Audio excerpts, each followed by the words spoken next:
Look at the macroeconomic data for India in the mid-2020s, and you see a global powerhouse. Major urban centers are expanding upward at a staggering rate, fueled by aggressive corporate consolidation and massive capital investments. The central government points to these numbers as proof of a modernizing state. The administration relies on enormous public-private partnerships to funnel heavy capital expenditure into reshaping the country's physical landscape. You can see the physical manifestation of this growth from above. Thousands of miles of national expressways and logistics corridors are rolling out across the continent, designed to accelerate trade and bind the domestic economy together. But zooming out reveals critical bottlenecks. Away from the glass skyscrapers and fresh asphalt, citizens are spending their days lining up to secure basic municipal resources like clean drinking water. This divide creates a deep structural contradiction. A nation engineering world-class logistical networks is simultaneously struggling to guarantee its everyday citizens access to necessary survival resources and basic democratic equity. To understand why this gap exists, we have to look at how wealth is distributed. Economists point to a rapid concentration of capital, where national wealth and highly lucrative public infrastructure contracts increasingly flow towards a small group as mega-conglomerates. While those corporate entities accumulate assets, the state's operations are heavily funded through aggressive fiscal policies overseen by the finance ministry, policies that rely directly on the everyday consumer. This chart shows exactly how that burden is split over the last decade. On one side, you have a rising volume of indirect tax revenue, things like the goods and services tax, which everyday citizens pay on daily purchases. On the other side, the proportion of direct corporate tax revenue has stabilized or shrunk. This creates what economists call a structural drain. The public is subjected to strict financial compliance to fund the government, but they are consistently met with glaring deficits in essential services like public health care, education, and social safety nets. Beyond the fiscal toll, the physical landscape is facing a parallel exhaustion. Structural mismanagement and changing climate patterns have triggered severe water scarcity, threatening the stability of major urban hubs and deep agricultural belts. The civic contract is out of balance. Everyday people are financing the state's ambitions to become a global superpower, but they are not receiving equal returns in basic societal security. That sense of extraction extends deep into the cultural domain.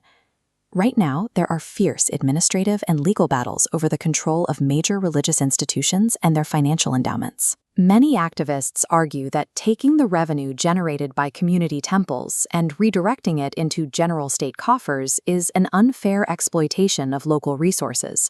It heavily erodes public trust. When citizens push back against these financial and cultural pressures, the state's response has often been restrictive. Civil liberties watchdogs report a rapidly shrinking space for public dissent, with strict regulatory actions increasingly used to silence independent journalism. Activists and reporters who investigate institutional corruption or challenge official narratives find themselves entangled in sudden bureaucratic hurdles or targeted by sweeping defamation lawsuits. Which brings us to the final battleground, the voting booth. If the public feels financially squeezed and culturally marginalized, the integrity of the ballot box becomes the only remaining pressure valve. But public skepticism is growing here too. Persistent allegations of localized voter manipulation, combined with a severe lack of transparency in how political parties are funded, have led voters to question the autonomy of their elections. Opaque electoral processes and the active silencing of critics act as structural defense mechanisms. They are tools deployed by institutions struggling to contain the intense social friction generated by extreme economic inequality. Any physical or social system stretched indefinitely between top-down wealth accumulation and bottom-up resource strain will eventually snap. In India, the catalyst forcing this reckoning is its greatest statistical advantage, the demographic dividend. The nation is overwhelmingly young. But this generation is coming of age under a crush of overlapping pressures, high rates of underemployment, environmental degradation in their home cities, and governing institutions that remain opaque. Faced with shrinking job markets and dry taps, the logic of the old civic contract is collapsing. This pressure is forcing a transition, as university graduates and young professionals find they can no longer afford to remain passive observers. We see this shift in real time through the coordination of digital legal aid, the creation of community-run water-sharing networks, and the appearance of massive youth-led assemblies demanding anti-corruption frameworks. This mass civic engagement is an organic structural evolution. It is a demand for systemic accountability that goes far beyond simply swapping out current political leaders.